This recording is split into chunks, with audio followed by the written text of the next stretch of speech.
Welcome to Back in Crime, a podcast presented by Texas Crime Travelers. I'm Stewart Fillmore, retired FBI agent. And I'm Todd Hiles, retired Secret Service agent. In this podcast, we cover cases we worked and some we wish we had. As lifelong street agents, we were where the rubber met the road. While the big guys were doing press conferences, we were interviewing the criminals.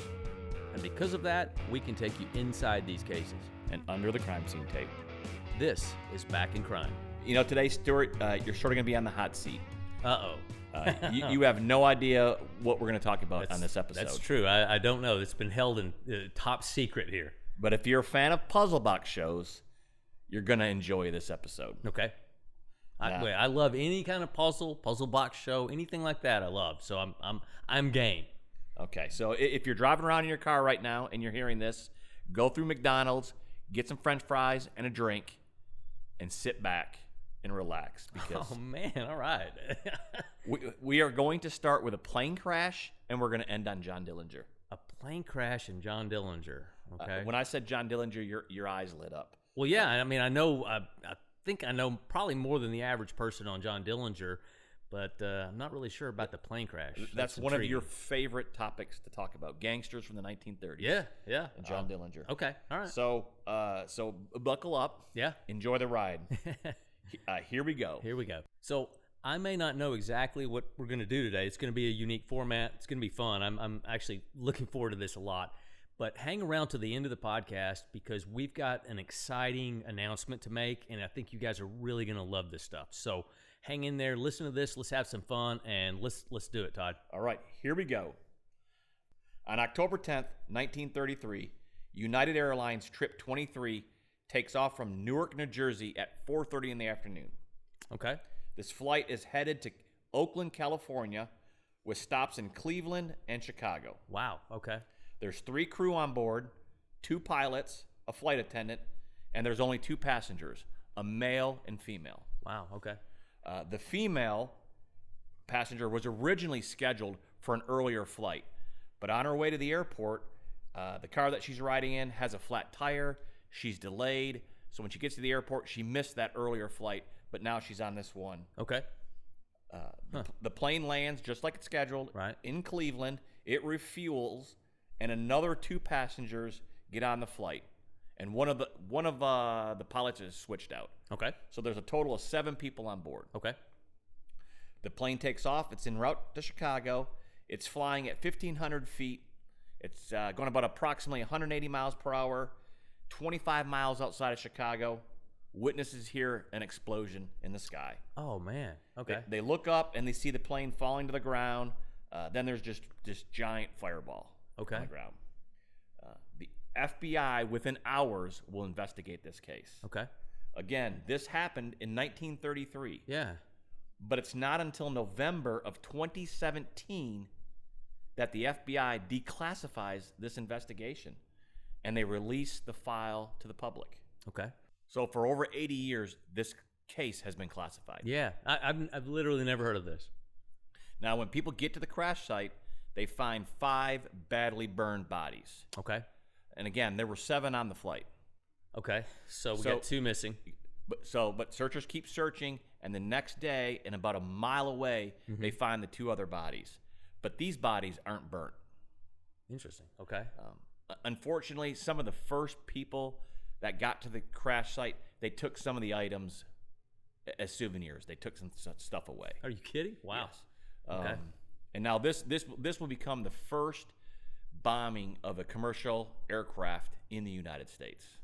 Man, okay. I'm surprised I've never heard of this, but keep going, man. This is something. So the coroner gives his verdict and says all 7 bodies died, and it was caused by an explosion prior to the crashing of the plane. Okay. Crime lab investigators determined that a high explosive detonated near the blanket compartment and the bathroom compartment on the plane. Okay. I think they look at this and how it's exploded and the way the metal bends out and things like that. Okay. Yeah. I think Makes sense. the gas tanks were like pushed in, leading them to believe that the gas tanks didn't explode. Something exploded above them. Okay. The way that they found this stuff. Yeah, that's logical. And of course, the FBI starts conducting their interviews. And they immediately talk to people at the Newark airport and the Cleveland airport. Sure. And it's the people that service the plane, the ticket counter people, things like that. The people certainly anybody that would have, maybe loaded baggage or, had anything to do inside the plane that had or, access to with that the plane. or that they cleaned it while it was there. They talked to and they interviewed the crew who actually flew the plane to Newark, originally flew it. And when I say, when you look at this file, I mean they go into deep background on all these people. Well, sure, because that's very, very relevant. So and not only just on all these people, they do a deep dive in all 7 passengers because they want to say, was one of them being targeted? Exactly. Did they have an enemy? Did they have somebody, that would want to do this to them? And like we always talk about, you're the duty agent. And so there's numerous tips coming in from all over the country on this. In fact, there's people that are calling in and saying, could a meteorite fall from the sky and hit this plane out? I look at this investigation, what was kind of like stood out sort of right away for me was that there were several people that were scheduled to be on this flight that did not get on the flight. Did not make it. Okay. Did not make it. And did they looked into them too, I guess. Yeah. And so I want to say that list was like around 10 people. The FBI interviewed all 10. In fact, I remember reading one was the guy left a meeting in New York City, hopped in the cab and said to the cab driver, "Do you know how to get to the airport?" And the guy goes, "Yes." And on the way to the airport, he gets lost, makes a wrong turn, and gets to the airport late. And this guy missed that flight. Missed the flight, okay. Missed that flight. Okay. So I would say maybe 2 years into this investigation, they're nowhere in this. Nowhere, okay. Nothing. They have no idea. In fact, they closed their investigation. Okay. And they say no facts were disclosed that would warrant presenting us to the U.S. Attorney's Office. Okay.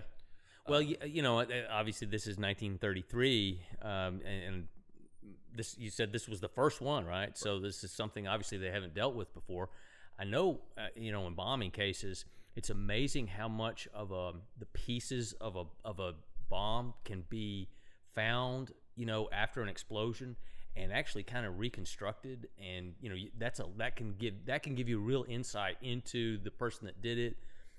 Maybe some leads about where they got some of this equipment and stuff. Don't know if maybe in those days they knew to look for that at that time. And you're exactly right. Remember I mentioned that some of the people that got to the crash site took things. Yeah. So some people actually took the blankets. Okay. The wool blankets. And then when they turned them over to the FBI, the FBI determined that they had some type of a smell to them that it reminded people of TNT. Okay. Yeah. Something like that. Okay. Now again, it's been over 90 years, and this case is still unsolved. Still unsolved. Wow. Now, when I reviewed the file, what kind of stood out to me on the very first pages of the file, somebody had handwritten the name Bailey and Bates. Okay. Any context to that?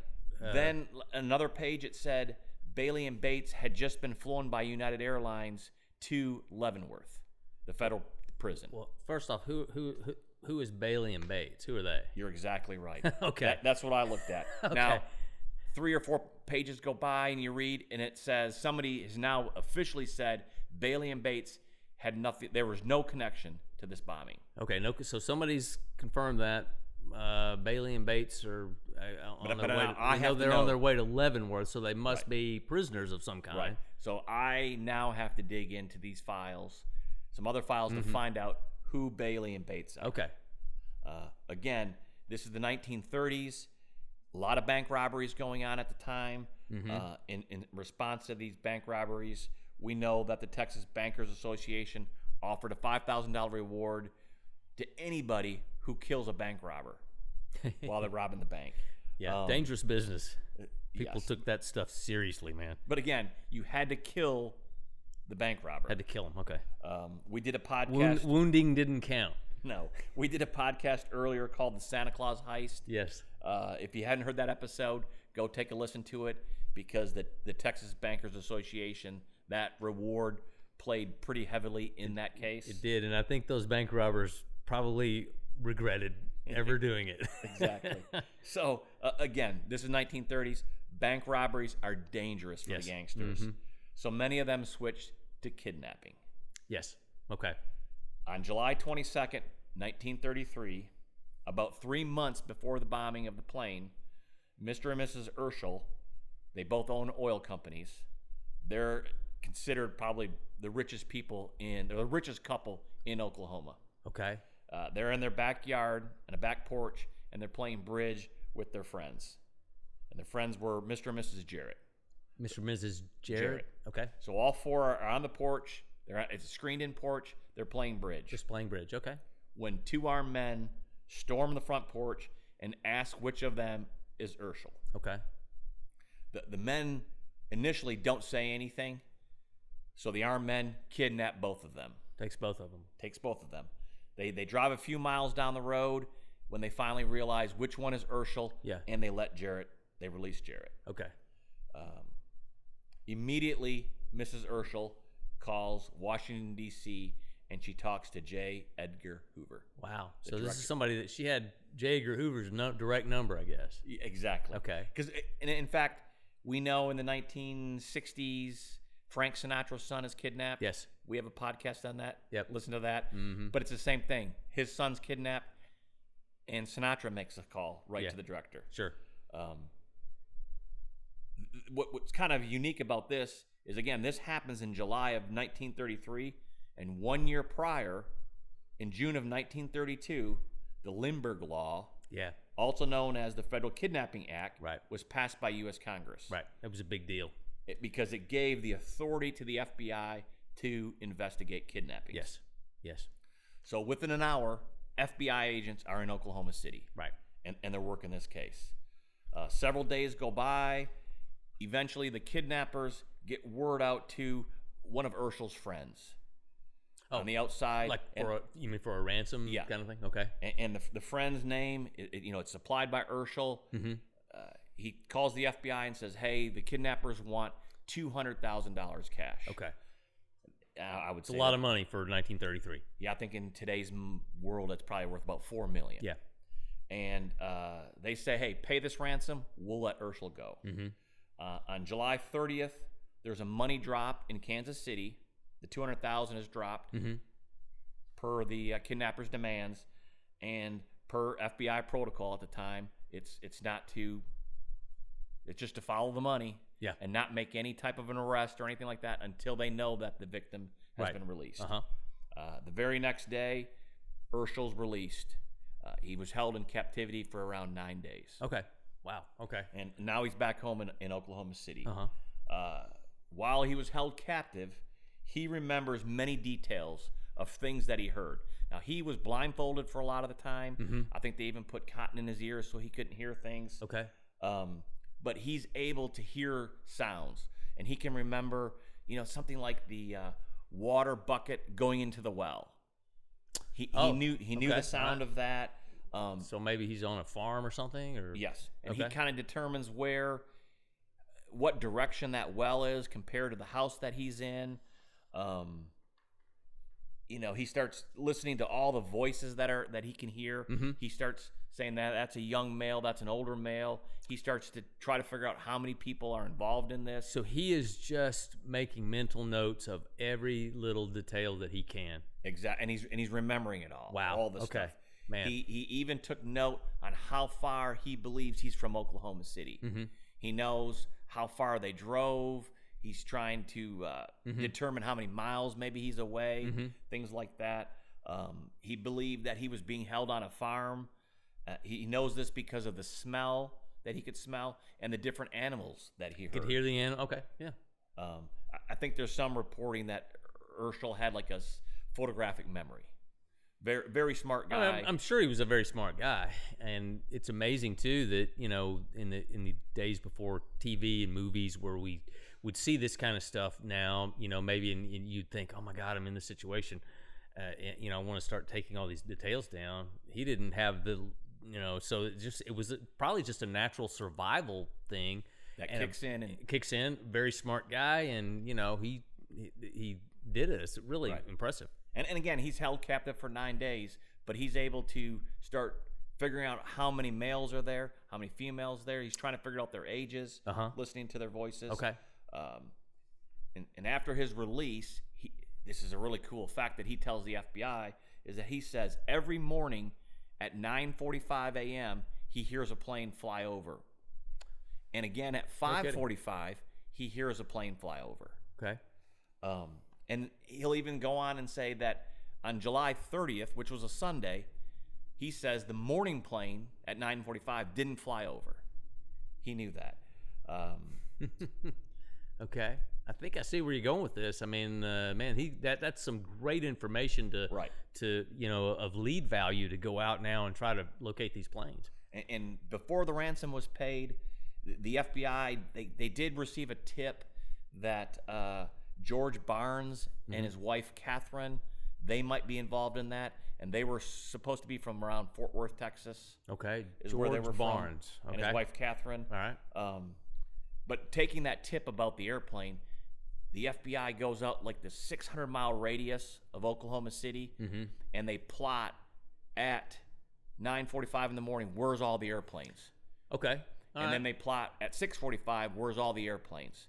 Okay. And they're able to... I wonder how many, in those days, how many commercial flights daily were happening, or regular flights like that were happening. Maybe the U.S. mail and stuff, but I don't know.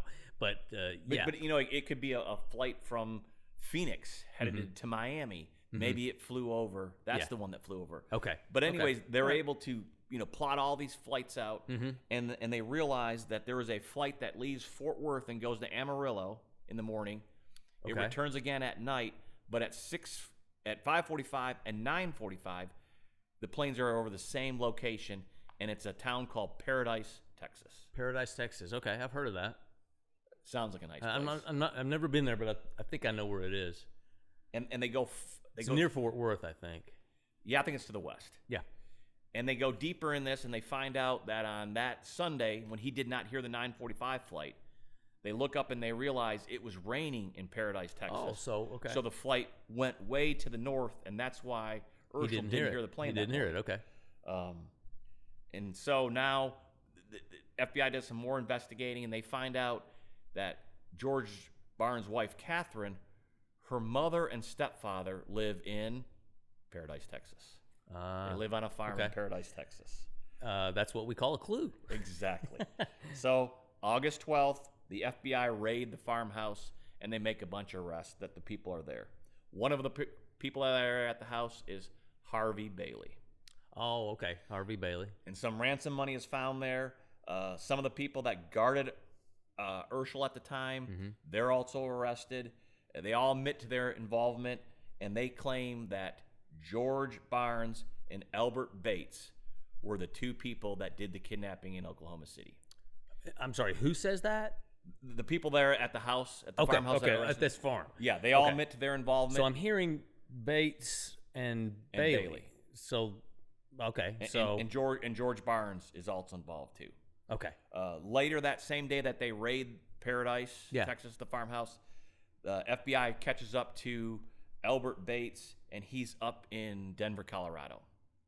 Okay. And he's arrested up there. In fact, he has over $600 of the ransom money on him when he's arrested. And so now this is going to become the Bailey and Bates from the report from the airplane crash, right? Where you saw the written note that somebody thought they were involved or something, right? And again, they have no association to the bombing of this plane. It's just somebody had wrote in the margin those two names. Okay. So on August 23rd, 1933, 10 people are indicted for the kidnapping of Urschel. Now, over the next year or two, more people are going to be arrested, but these main 10 people are indicted. They're all in custody except for two. George Barnes is not in custody, and his wife, Catherine, are not in custody. Huh, okay, all right. In fact, the trial will start within just a few days of this. So we have two men that actually kidnapped Urschel at the house in Oklahoma City. Right. And then a number of people that were at this farm where they held him. That helped guard him while they were there. Okay. Again, this was He was held in captivity for 9 days. Okay. So this was a long operation. Yeah. And again, there was a lot with the money drop, moving people around and things like that. Was there any indication, that they had mistreated him, or that they had, been, used any kind of torture or anything like that on him? Nothing was said that. I mean, he was fed, ate the same thing that they ate. Okay. Things like All that.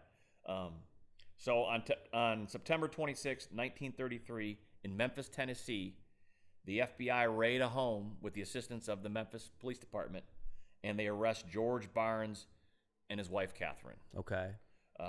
What's kind of unique about this is, and I think now you kind of know where this is going. I think I might know this. Is there's a rumor that when George was arrested, he didn't have a gun on him. He put his hands up and said, "Don't shoot G-men." Okay. I know where this is going. So a lot of people have always said that's where that came from. Uh-huh. I don't know if that's true or if that's there are a lot of well, not a lot, but there are some variations of that. So I'm going to assume then that who Catherine is, that there's some speculation maybe that Catherine is the one that said it. There's also speculation that it could be just a made up thing that was used as a public relations tool. So. But it's kind of cool. G-men. It is kind of cool. It has a cool. There's no question about it. It has a cool ring to it, and George Barnes putting his hands up saying, "Don't shoot, G-man." It's pretty. It's a cool. It sounds cool. So it really works. But I think it's probably lost to history to what the exact origin of that term is. Right. But anyway. So. The trial is going on in Oklahoma City with Bates and Bailey. So actually, Barnes and his wife are actually flown from Memphis over to Oklahoma City so they can get into the trial. Okay. And on October 7th, 1933, Bailey and Bates are given life sentences. And now that's when the very next day, on October 8th, United Airlines flies Bailey and Bates to Leavenworth. To start the prison system. Okay, and on October 8th, and then what was the date of the plane crash? It was October 10th. 10th. So 2 days after Bailey and Bates are flown to Leavenworth. By United Airlines. Got it. Okay. 4 days later, on October 12th, 1933, Barnes and his wife are given life sentences. Barnes is going to spend the next 21 years of his life in prison. 17 of those years, he's going to be at Alcatraz. Yes. Yep. This arrest and conviction of Barnes, it's a huge success for the FBI and for Director Hoover. Yes. Because of this, I think, most of the public, it's just became part of the language, really, G-man. Right. But bigger than that is that Barnes was just not some ordinary guy who did a kidnapping. He was a gangster, more known as his notorious nickname of Machine Gun Kelly. Machine Gun Kelly, yeah. And that's not to be confused with the rapper who is Megan Fox's ex-fiance. Yeah, some of the folks in our audience, they may be a little younger, and they may, be way more familiar with the rapper Machine Gun Kelly than the famous gangster that was many years before him. And this is also a huge case for the FBI because this is the first time that the Lindbergh Law is used. Yeah. And so a lot of people think that this may be the very first major case solved by FBI agents, was this kidnapping. It's the first federal case that they allowed film cameras into the courtroom. It's the first case where... That's interesting, because I'm pretty familiar with Machine Gun Kelly, but I've never seen any video of that. That would be cool to see. I'm going to check that out. And again, this is the first prosecution where defendants were actually flown by airplane like Interesting. that. And I don't know, again, were they afraid of, had they driven them to the courtroom, things like that, or from Memphis all the way to Oklahoma City, were there other gangsters out there that would have done that? And again, we talk about this case where, where you guys in the FBI, you picked up the nickname G-Men. So everything's great. I have to admit, whatever the origin of it is, it does sound cool. Right. And so Machine Gun Kelly, it's great. He's convicted.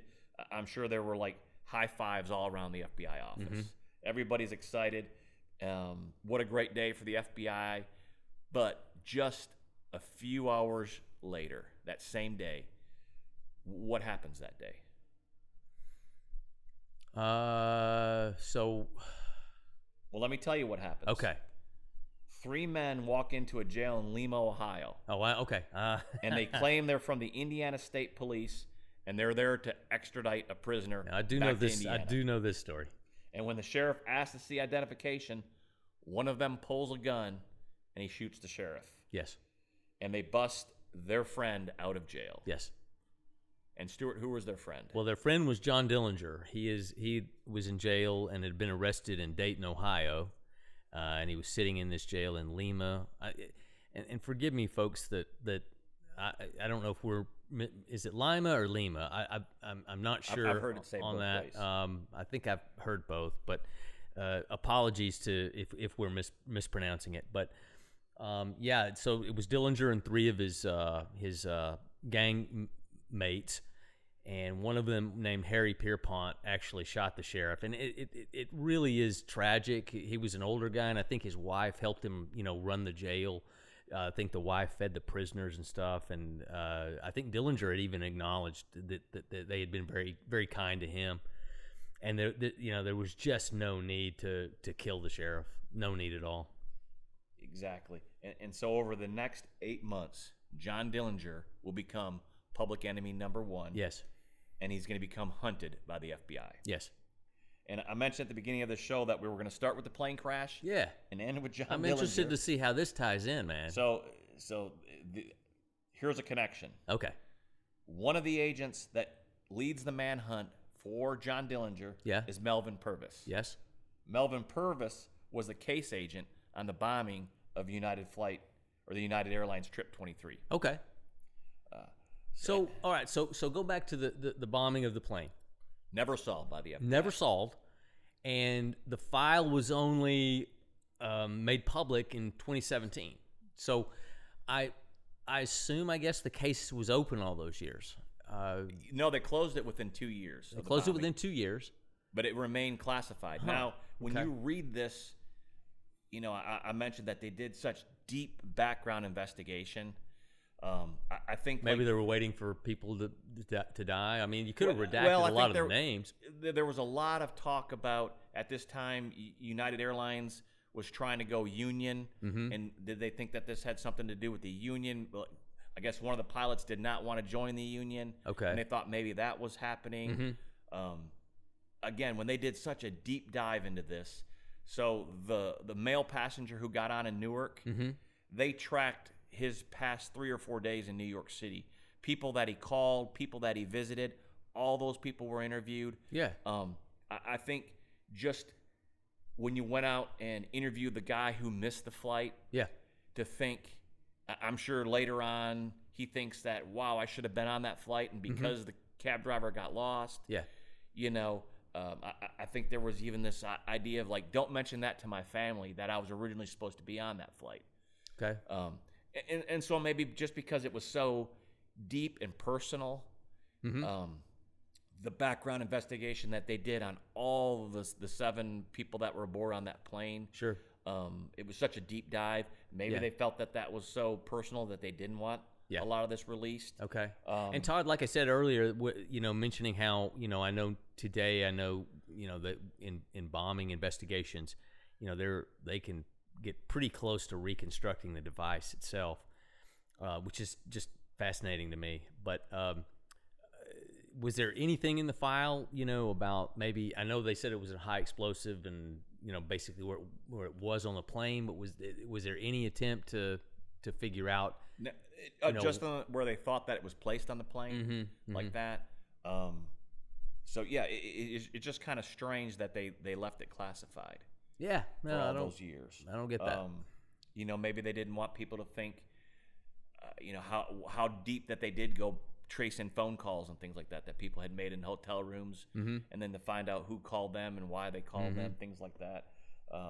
But to wrap this up on a good note, so Machine Gun Kelly, his wife is Catherine. Yes, Catherine has a teenage daughter who was out in Paradise on the farm during the kidnapping. Okay. Now, of course, this didn't this teenage girl. She's not charged with anything.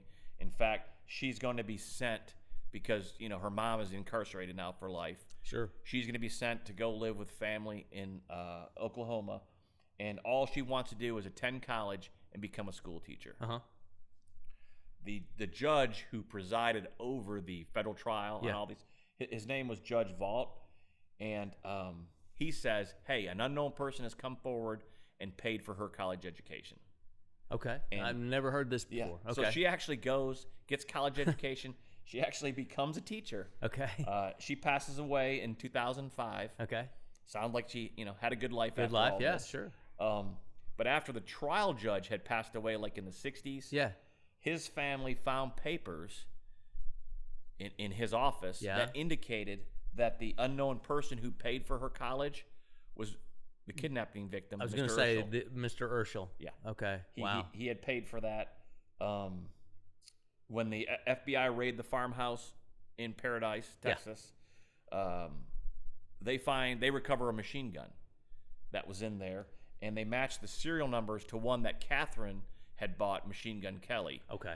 And everybody says that she gave him the nickname Machine Gun Kelly to make him sound tough.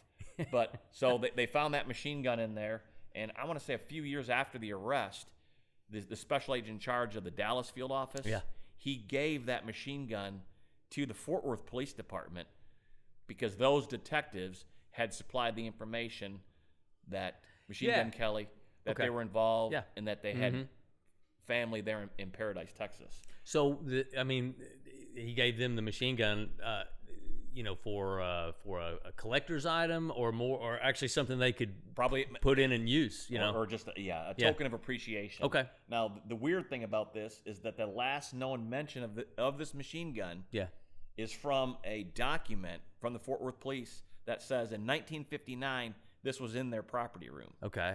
But where it is today, nobody knows. There's the mystery of the missing machine gun. Exactly. Cool. Exactly. So, Stuart, when we started this episode, you mentioned that we had an exciting announcement. Oh, yes, absolutely. So Todd and I are going to be featured on an upcoming podcast that is going to be released in June. Around the 22nd, I think, is kind of our projected release date. And that's the birth of... That's right. So we had mentioned earlier in this podcast about John Dillinger. So the project we're involved in is called Digging Up Dillinger. We're going to go into a lot of information about John Dillinger, the bank robber, and June 22nd is his birthday, and that's when the podcast is going to hit. We're going to go into a lot of depth on this thing. This is advanced Dillinger, as we say. So, and we've already recorded several. We've already done several, and I'm telling you, it's good stuff. It's really great. We've got John Dillinger's great nephew is involved, and he's on the show. He's fantastic. It's hosted by a former TV reporter that people are going to know, Joe Malillo, from Indianapolis. Joe's great. He's fantastic. He keeps us in line. And so, we're going to go over this. There's a lot of things that never was quite public about Dillinger. And I'll just tell you, I've had an involvement in trying to make a TV show about Dillinger since really 2018. And it just hasn't come about. We ended up in a lawsuit over some stuff. We're going to go over all that stuff. We're going to give you inside information, behind the scenes stuff. It's exciting. Yeah, exactly. Before that happened in the courtroom or outside the courtroom, stuff about dealing with TV executives and that kind of stuff, and what we've gone through, just trying to get to the truth of this thing. And it's a little like the Curse of Oak Island, in that every time we get a little bit close, something happens that, we're just not going to find out. Right. So whatever truth there is, it kind of wants to stay hidden. And as the date gets closer, we'll remind everybody to go over there and listen to that. We're posting some TikTok videos. Yeah, check out the TikToks. They're out there right now. We've started doing those. Keep watching our TikToks as well. Digging Up Dillinger. Digging Up Dillinger. That's the name of the I think we have a link tree out there. for all the different sites we're at. So yeah, check it out. Keep checking out our stuff as well, because we're going to keep right on doing Texas Crime Travelers Back in Crime. We're not slowing down on this, but we are having a blast doing this Digging Up Dillinger thing. And I always thank you for listening, and make sure that you get over there, you hit our subscribe button, Yes. follow button, follow us on Facebook, TikTok, Instagram, Yep. everywhere, and keep the comments coming. We love the questions and comments. Please, I can't tell you how much insight we get from some really good questions and comments. So please keep those coming. And I hope you guys all enjoyed today's puzzle box. Yes, I did. That was cool. Thank you for listening. See you. This has been the Back in Crime podcast presented by Texas Crime Travelers Todd Hiles and Stewart Fillmore. We are the executive producers. Grace Hiles is the producer and director. Theme music composed by Eddie Bandas. Follow us on TikTok, Instagram, Facebook, and our YouTube channel at Texas Crime Travelers.